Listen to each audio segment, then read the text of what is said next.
Se você curte os jogos do Homem-Aranha, provavelmente você já ouviu falar do Homem-Aranha End of Time, ou talvez nem isso, porque esse aqui foi um daqueles títulos que passou muito batido. Ele foi lançado ali por volta de 2011, depois do sucesso do Shattered Dimensions. Ele tentou seguir uma fórmula bem parecida, mas acabou indo por um caminho totalmente diferente. E assim, eu já adianto que eu gostei bastante do jogo. Ele tem vários problemas, claro, mas tem umas ideias muito legais, uma ambientação única que no fim das contas fez a minha experiência valer muito a pena. E já de começo assim, eu me surpreendi bastante com o tom do jogo. O End of Time tem um tema muito mais sombrio, mais sério, quase como se fosse um filme de terror do Homem-Aranha. Aqui a gente joga com dois Homens-Aranhas, aqui a gente joga com o clássico Peter Parker e o Miguel O'Hara, o Homem-Aranha em 2099. E na trama do jogo, os dois estão conectados por uma trama de viagem no tempo, que sinceramente é muito mais interessante do que eu esperava. A ideia da história é que alguma coisa no futuro deu muito errado, tipo um colapso de realidade deu errado, e aí o Miguel tenta evitar isso entrando em contato com o Peter do passado. Só que a mudança das linhas do tempo começa a afetar tudo em tempo real, o que faz um passado afeta o presente do outro. Isso vira a base da jogabilidade desse jogo. Cara, essa mecânica é muito boa no papel, a conexão entre os dois, mesmo sem eles se encontrarem fisicamente, deixa tudo com um senso mais de urgência. Quando você tá jogando com o Peter e alguma coisa acontece, o Miguel sente o impacto disso. Quando o futuro muda, o passado reage. Isso aqui é um conceito muito confuso que poderia facilmente dar errado, mas aqui eles fizeram isso de uma forma tão boa que funciona o jogo inteiro. Mas o que mais me pegou nesse jogo aqui é como ele tem um clima bem fechado, mais claustrofóbico, com tudo se passando dentro das instalações ao max. Isso foi uma das coisas que eu estranhei também, porque eu tô acostumado mais com jogos do Homem-Aranha de mundo aberto. Nesse jogo aqui não tem mundo aberto, é tudo fechado. Mas essa ideia do ambiente fechado eu acho que combina com o jogo, porque dá uma sensação de pressão constante, como se o tempo estivesse contra você o tempo todo. Você sente que tem algo mais opressor ali na ambientação, sabe? Mesmo quando você tá vencendo, parece que o mundo tá desmoronando. Isso é muito mais diferente dos jogos mais abertos do Homem-Aranha, onde a gente se sente livre, leve, se balançando pela cidade. Aqui não tem isso, aqui é tudo mais tenso, mais na base da sobrevivência. Falando um pouco mais da jogabilidade, os dois aranhas têm estilos bem diferentes. O Peter eu diria que ele é mais direto, bem mais porradeiro, com golpes pesados e habilidades que a gente já conhece. Já o Miguel tem um combate bem mais rápido e uns poderes mais tecnológicos. Eu curti isso, mesmo o combate ficando um pouco repetitivo lá pela metade do jogo, a diferença entre os dois dá um respiro muito bom. Fora as lutas de chefes que são bem estilosas, e uma delas envolve o próprio Peter corrompido pelo tempo. Mano, essa parte é muito louca e muito boa. Mas o que me incomoda aqui é que infelizmente o jogo tem um design de fase bem limitado. A maioria delas é só um corredor bem longo, e a estrutura desse corredor é muito constante. Você vai, volta, ativa o botão, derrota inimigo, escarpa de armadilha e repete isso várias vezes. E pra mim eu acho que isso tira um pouco daquela sensação de progresso. A falta de variedade nos cenários deixa tudo meio igual visualmente. Isso pode cansar, principalmente os jogadores que esperavam algo mais aberto, como o Spider-Man 2012. E mesmo eu tendo gostado da história, ela exige bastante da suspensão da crença, porque a trama vai ficando tão complexa que tem hora que você só aceita algumas coisas duvidosas que o jogo coloca ali. E se você for parar pra pensar nessas coisas duvidosas, tem coisas ali que não faz sentido nenhum, ou até pode fazer algum sentido, mas tudo é tão complexo de entender que fica sem sentido. Mas ao mesmo tempo ali na história, a atuação das dublagens são muito boas, com destaque por Josh Keaton, que inclusive dublou o Capitão América no jogo do Capitão América que eu trouxe aqui pro canal. E também tem o Christopher Barnes, que é o Homem-Aranha 2099. Os diálogos entre os dois aranhas tem muita química que segura bem a narrativa até o final do jogo. E uma coisa que me chamou bastante atenção foi como o jogo trata o Peter. Diferente de outros jogos, aqui ele tá bem mais fragilizado, mais humano, ele sente dor, dúvida e medo. Eu diria de que em todos os jogos do Homem-Aranha, esse Peter do End of Time é um dos Peters que está mais fragilizado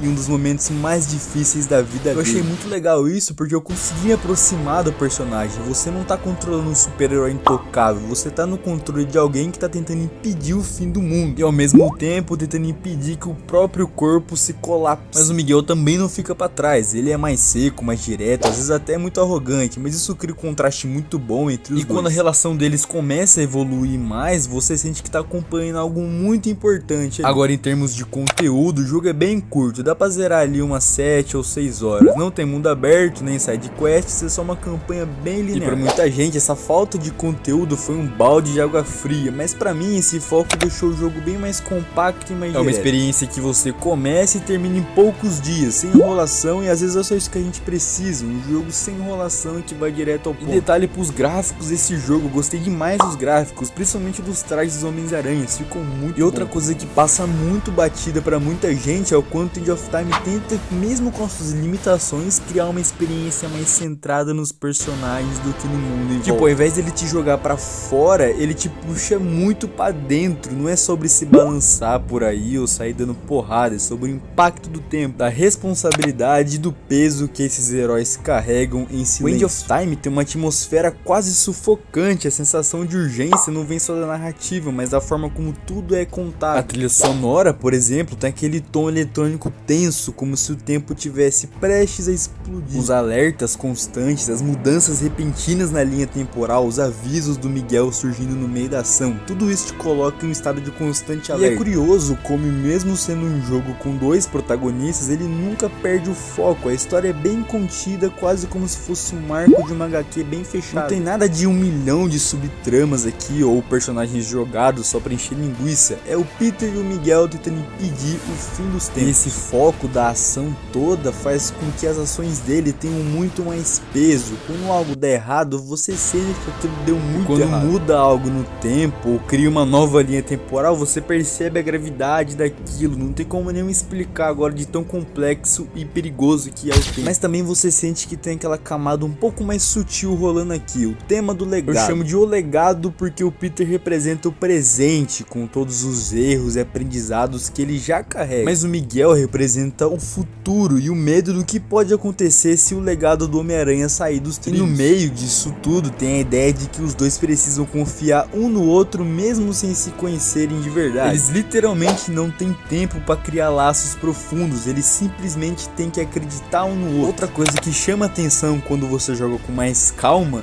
é como os cenários, mesmo sendo bem parecidos visualmente, vão ficando cada vez mais distorcidos com o passar do tempo. É como se a realidade estivesse se dobrando em si mesma. É sutil, mas você começa a perceber que algo muito errado tá acontecendo. O jogo usa dessas pequenas alterações para te deixar mais desconfortável durante a gameplay. Talvez esse pequeno desconforto seja parte do charme do End of Time. Ele não quer que você sinta um super-herói intocável, ele quer que você sinta peso na consciência. E também tem muita gente que não percebe na primeira jogada como o End of Time lida com o conceito de sacrifício, porque o jogo não deixa esse conceito escancarado, não tem nenhum discurso dramático durante a gameplay, mas você sente que esse sacrifício tá ali o tempo todo. Peter, por exemplo, ele vai ficando mais fraco, mais quebrado ao decorrer da gameplay, mas ele não para, e o Miguel, mesmo com toda a frieza dele, começa a demonstrar preocupação. A relação daqueles dois ali cresce na base de uma confiança silenciosa, aquela que não precisa de palavras, sabe? E isso tudo sem mostrar Nova York inteira, sem coadjuvantes famosos, sem aquela escala épica que os jogos de Homem-Aranha costumam ter. Aqui é totalmente o contrário a qualquer jogo do Homem-Aranha. Você pensa no jogo do Homem-Aranha, você já pensa na Nova York, alguns coadjuvantes ali, alguns vilões mais famosos. Mas aqui não tem nada disso, é tudo mais contido, quase como se fosse uma peça de teatro com poucos personagens e cenários mais fechados. E isso te faz você focar totalmente no que tá acontecendo ali. Nada te distrai na missão,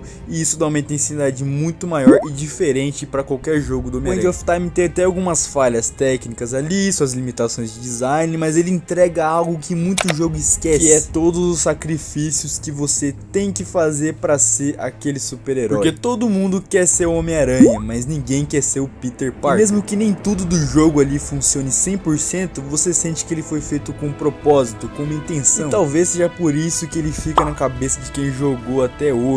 Não porque ele é perfeito ou um jogo muito foda, mas porque ele é único. End of Time não é o melhor jogo do Homem-Aranha, longe disso, mas também não merece ser esquecido. Ele tem alma, tem conceito e tem um puta peso emocional. É o tipo de jogo que talvez não brilhe no design ou na variedade, mas que ganha pontos pelo risco que assumiu e pela história muito foda que ele quis contar. Mas e você, já jogou o End of Time ou só ouviu falar por cima? Me conta aí nos comentários, gosto muito de ver o comentário de vocês. E quero muito poder agradecer ao Tarek, que me lembrou que essa maravilha de jogo existe e eu pude trazer aqui para mostrar para vocês. Muito obrigado se você escutou até aqui e até um próximo vídeo.